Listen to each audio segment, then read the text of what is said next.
নারীরা যা দেবেন হ্যার দ্বিগুণ কিন্তু পাইবেন, এটা হইলে এককালে বাস্তব সত্য কথা। যদি সবজি এনে দেন তাই কিন্তু তরকারি বানাই দেবে মজার মজার, আর যদি ঘর দেন তাহলে সুন্দর একটা সংসার বানাই দেবে। তাই যা দেবেন হ্যার দ্বিগুণ কিন্তু পাইবেন। তাই ভালোবাসাটাও যদি দেন হ্যার দ্বিগুণ কিন্তু পাইয়া যাইবেন, আবার যদি ঘৃণা দেন হেলে কিন্তু ঘৃণার দ্বিগুণও পাইয়া যাইবেন। চিন্তা করে দেখেন আম্মেরা কি হারবেন, হেটা আম্মেগো ব্যক্তিগত ব্যাপার। যে মনে করেন যেটা দেবেন হ্যার দ্বিগুণ পাইয়া যাইবেন, এটা এককালে গ্যারান্টি সহকারে মুই কইতে পারি। যাও কাজগো সকালে রান্না বাড়া যা করা লাগবে হেই এর টমেগো লগে শেয়ার করি, এত কিন্তু পেনা বহুতই পড়লাম।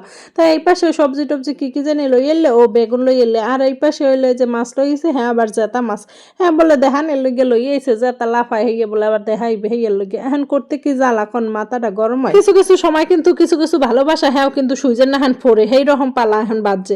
যাও কে এখন মাছ লই আইছে হালাই তোর তার মুনা কাটতে কুটতে ঠিকই রান্দা লাগবে, কারণ নারীরা যা দেবেন হ্যাঁ দ্বিগুণ তো ফেরতই দেবেন। তাই গুছাই গেছে এখন রান্না বাড়া গুছান লাগবে। তাই সমস্যা বাজে এখন এই মাছ করার লাগে সময়টা বেশি লাগতে আছে, আর নাইলে তো সময় কম লাগতে, অল্পতে রান্ধতে বেড়ে হালাইতে পারতাম। যাও কেন মাছ টাছ কুটতে কাটতে গুছাই গেছে লইছি। এখন আবার ওই যে বেগুন কুটতে কাটতে লইতে আসি, কারণ বেগুন ভাজম অনেকদিন ধরে খাই না। ঘরে আবার অ্যালার্জি রোগী আছে বুঝছেন, হ্যাঁ পর কি কমু, হে রোগীর জ্বালা এরা খাইতে রি না ওরা খাইতে রি না। যাও খার পর ওর রোগী চিন্তা করছে যে চাউল লইয়া যাই, মই যখন খাইতে রি না ঘরে আর সবাই না খাই থাকবে, হ্যাঁ লেগে আবার লইয়া আইছে বেগুন। যাও কেন কুটতে কাটতে ধুয়ে টুয়ে লইতে আসি। তাই মোর কোটাকাটি দেখে কয় ভাজা খাবা, হেলে বড় তা আনতাম, মনে করছিলাম রান্দা টান্দা খাবা, হে লেগে বড় তা আনি নাই, কি ভালোটা পাই। এদিকে গাড়া গিজ গিজ করতে আসলে যে এই মাছ মশাইনে কেমন ঝামেলায় হালাইছে কুটতে কাটতে আনতে মোর সুবিধা হইতে। হ্যাঁ এরপর এই পাশে তেলে বেগুনে যে জ্বলতে আছে, মই তো মনে মনে জ্বলতে আছি, আর এদিকে চুলায় জ্বলতে আছে। কি কমু, যাও জাসটা এখান দিয়ে উড়াই দিলাম, ঘরে আজ ঘর জাস উড়াইলাম না।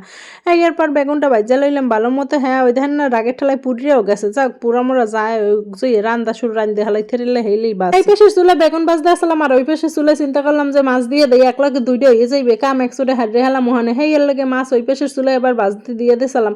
তাই এই মাছ কিন্তু একাল মসমুসে করে বাজা লাগে, মই মসমুসে করে বাজে হেয়ার পর খাই, কারণ এমনিতে তেলাপিয়া মাছ যদি অল্প স্বল্প বাজা হয় হ্যাঁ কে জানি ভাল লাগে না খাইতে। এই পাশে বেগুনটা কিন্তু বাজা ওই অনেকগুলো বেগুন আনলে তো হ্যাঁ এতে সময় লাগছে বহুত।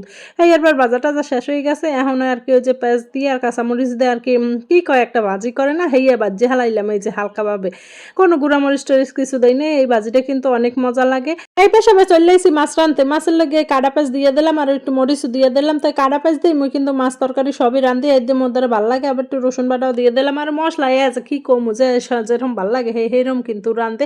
যাক রান্দা চুলোয় চড়ুক যে। আর এতক্ষণ পর্যন্ত আমরা যারা যারা মোর লগে আসলেন সবাইরে কিন্তু অসংখ্য ধন্যবাদ। আর মোর ভিডিওগুলো আপনাদের দ্বারা কেমন লাগে হ্যাঁ কিন্তু অবশ্যই কমেন্টে জানাইবেন। আর হেললে কিন্তু সুন্দর সুন্দর ভিডিও বানাইতে আগ্রহ পাই না, এলে কিন্তু মোটেও পাই না। যাক সবাই ভালো থাকবেন, দেখা হইব কিন্তু পরবর্তী ব্লগে। যাক ভিডিওটা আর কিন্তু বড় করবো না এখন, আল্লাহ হাফেজ।